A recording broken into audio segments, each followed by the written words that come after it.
Тоқаевтың ұйқысын қашырып, ішкенін ірің қылып, жегенін желім қылып, күндіз күлкіден, түнде ұйқыдан айырып отырған екі адам бар. Әбілязов және Серікжан Біләш. Әбілязовтың жақын жолдасы Барлық Меңдіғазин. Міне. Ержан Тұрғынбайды айтпай қойыңдар. Ержан Тұрғынбай ол тап-таза 100% ұлттық қауіпсіздік комитетінің жобасы, 100%. Оның бар да өз каналына көріңдер. Ол Ержанды мен айтпайым да, басымды қатырмайым. Ержан Тұрғынбаев туралы марқұм, біздің досымыз, ағамыз, біздің жаңа саяси күрестегі біздің жетекші ұстазымыз болған Жасарал Қуанышәлі марқұмның Facebook посттарына кіріп қараңыз. Ержан Тұрғынбай кім екен? Жасарал Қуанышәлінің Facebook парақшасына кіріңіздегі Ержан Тұрғынбаев деп іздесеңіз бітті. Жасарал марқұм оның кім екенін баяғыда тас-талқаны шығарып, жіліктеп, боршалап, мүше-мүшесін айырып отырып жазып берген. Ол ұлттық қауіпсіздік комитетінің жобасы, оны дәлел дерегімен жазып қойған.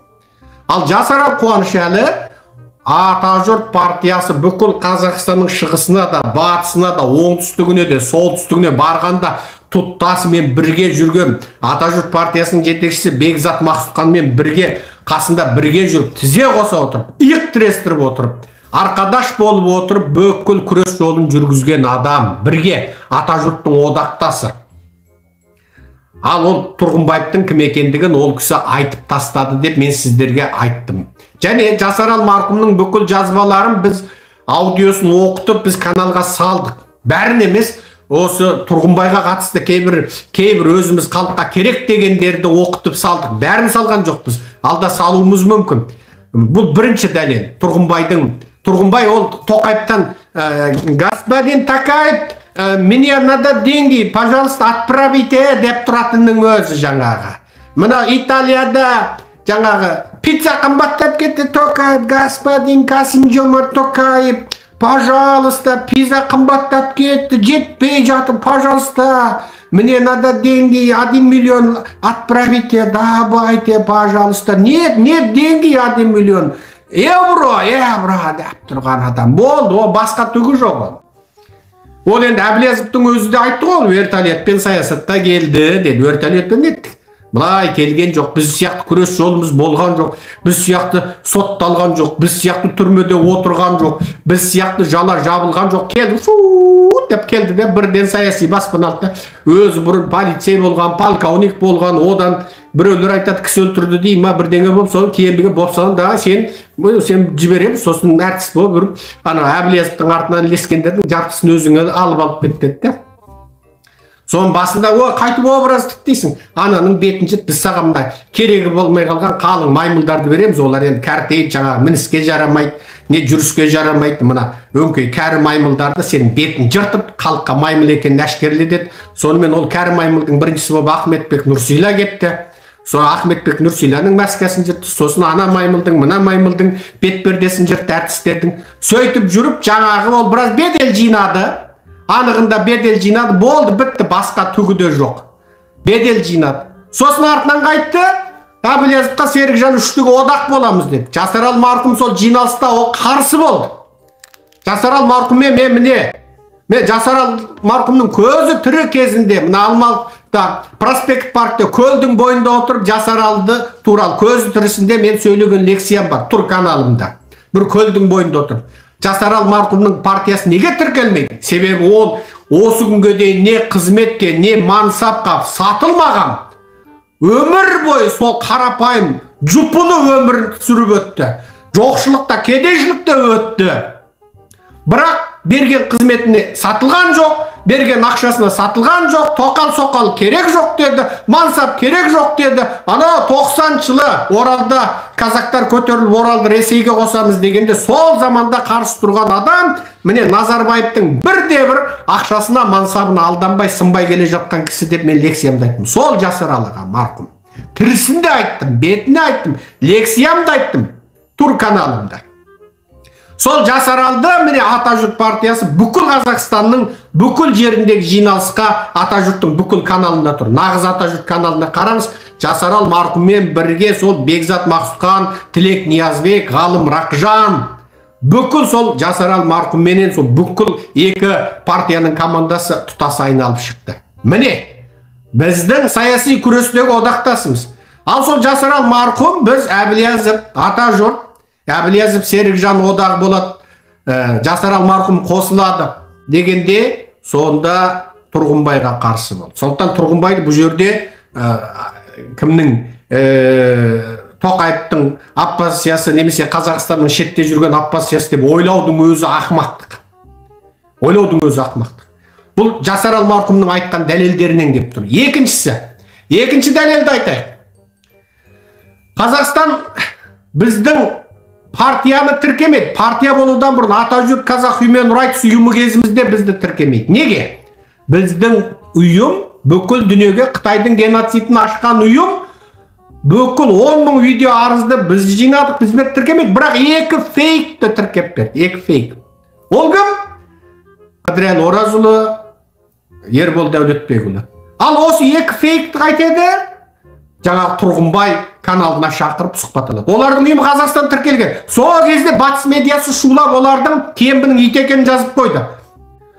Pro-government Атажұрт get registered in Kazakhstan деді. Билікшіл Атажұрт Қазақстанда тіркеуден өтті деп тұрып жазды. Ағылшын тілді медиада жазды. Билікшіл Атажұрт деді. Мұна біздің Атажұрт емес, нағыз Атажұрт емес. Билікшіл Атажұрт Қазақстанда тіркеуден өтті деп жазды. Бөлісіп таратып отырыңыздар, группаларға бөлісіңіздер. Енді қараңыздар. Ал сол кезде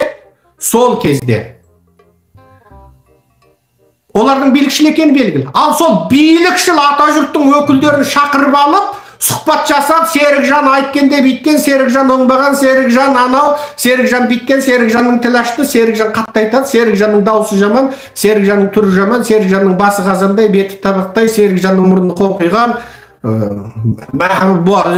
айтады, Серікжан айткенде биткен, бүкіл жұмысты біз істеп, атақты Серікжан алып кетті, жұмыстың бәрін біз қатырып қойған. Сонда олар жұмысты істеп, мен сонда ол атақ, абырой, бет, бедел деген нәрсе бір ұрдап алатын телефон бекен, біреудің қалтасына бүйтіп тымпиып тұрып, ана жаққа қарашы дегенде сып еткізіп ұрдап алатын телефон бекен. Атақ, абырой, бет, бедел деген іліммен, біліммен, күшпен, еңбекпен күнді түнге жалғап істеп дәлелдеп аласың.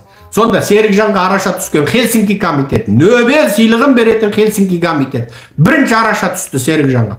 Біріккен ұлттар ұйымы араша түсті. Америка Конгресс араша түсті. Human Rights Watch араша түсті. Әлемге әйгілі International Amnesty араша түсті Серікжанға. Сонда Серікжанның жұмысын білгесін, бағалағасын, бүкіл әлем өре түрегел Серікжанды соттамайсың деп. Сонда аналар жұмысты істеп, мен атақ тұрды. Егер олар жұмысты істеп, сонда керемет болған болса, оларды неге билік тіркеп берді? Және олар неге, егер шынында олар Қытайға қарсы күрескен болса, олар неге сотталған жоқ, олар неге түрмеге отырған жоқ? Гәп сонда тұр, осылай.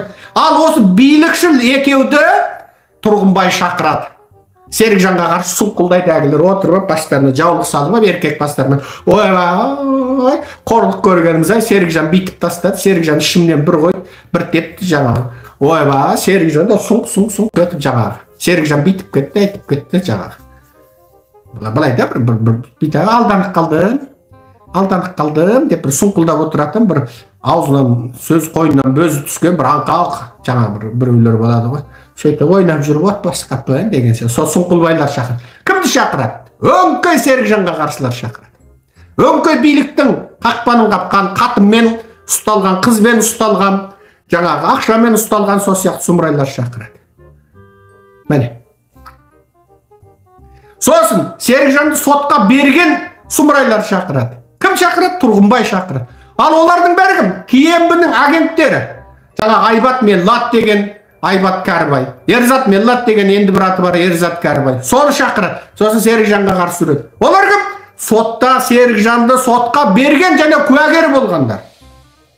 Серік Сапарғали дейтін бір шошқа басты шақырады. Ол кім? Ол да сол. Міне. Тағана Меллатқан Айтқали дейтін сұмырай шақырады. Ол кім? Ол Киембінің қақпанын басқан, Киембінің жаңағы кәдімгі қақпанын басқан маймылы. Кезінде бізбен жолдас болған, бірақ ең соңында Киембі жаңағы тұмсықтан кесіп, Өңкілдетіп айдап жүр. Енді бұлай үрдесе, бұлай үрет, бұлай үрдесе, бұлай. Сол Ержанның қонақтары, Ержанның одақтастары, партиястары. Сондықтан мынау шетелдегі жүрген оппозиция неге бірікпейсің анау мынау. Шетелде жүрген оппозиция Серікжан Біләш, Әбілязов, Меңдіғазиев. Болды. Тұрғынбайды ұмытыңдар. Тұрғынбай деген ол бір жүрген далбақ, ол Тұрғынбай емес, Қуғынбай ол. Ол сол бүкіл Кембінің тапсырмасын орындады. Енді қазір оның беті де беделі де қалды. Оның артынан сол өңкей жарымес лақұрыстары ғана қалды. Көп адам маған, кем дегенде 1000 адам маған хат жазып, көзіміз ашылды деп жүр. Неден ашылды десек, өңкей жаңа Кембінің титушкаларын шақырып сізге қарсы үргізген күннен бастап көзіміз ашылды дейді. Міне. Бәрі титушка. Сондықтан бұл жерде Әбілязов, ол шынайы оппозиция. Серікжан, міне шынайы оппозиция. Меңдіғазиев шынайы оппозиция. Тұрғынбайды ұмытыңдар. Тұрғынбайды ол ешқашан Тоқаев оған 1 теңге беріп те қайтармайды. Бір шоу жасату мүмкін өзінше. Жаңа Қазақстан енді оның беделін көтеру үшін Италия үкіметі аяқ астынан Тұрғынбайды қайтарамыз деп, сосын бір 100 қазақ Тұрғынбайға бөстендік деп. Мысалы, Ахметбек Нұрсилаев өзін-өзі бір амыл сияқты бетін бүркеп алғандар ұстатып, одан ойбай Ахметбек ұстады деп біреулер пост жазып, ойлады ғой, Серікжанға бостандық деп 10.000 қазақ қағаз көтеріп айғайлағандай, Нұрсилаға бостандық деп айғып сөйтсе, бір қазақ жоқ, аны қойын бағып жүріп, мынау бүйтіп жүрген, соны Ахметбек қарасы, ой, ешкім жоқ. Ана ауырып қалғанда, ана шал, ана албар шалбар, түлкі шалбар, ана түлкі ғой анау. Түлкі. Сол түлкі шал ауырып қалды. Енді қазір тағы өтіріктен біреулерге ақша берген ба, аяқ астынан оны біреулер сотқа беріп, қазірде сот болған жатыр, тағы да қиялдап жүр ғой деймін. Нұрсилаға бөстендік деп бір 5 қазақ ақша беріп шығыңдар деуі мүмкін мысалы. Бұның бәрі маймылдық. Түсіндіңіздер ме бүгінгі әңгімеміздің сұхбаты осы. Негізінде мына жақсы әңгімені айтып отырып, жаман нәрсе айтпау керек еді. Мына оңбаған сұмырайлардың атын айтып кеттік. Жаңа қалың маймыл саймылдардың атын кешірім өтінемін. Негізі жаман сөз ауызса да қас, қайтадан жаңа аузымызды жуып тазалап тақырат алу керек болды. Ол сұмырайларды айтып әуре болудың да керегі жоқ еді. Міне шындық осы, жұрттың көзі жетсін деп сіздерге біраз әңгімені түсіндіріп айттық.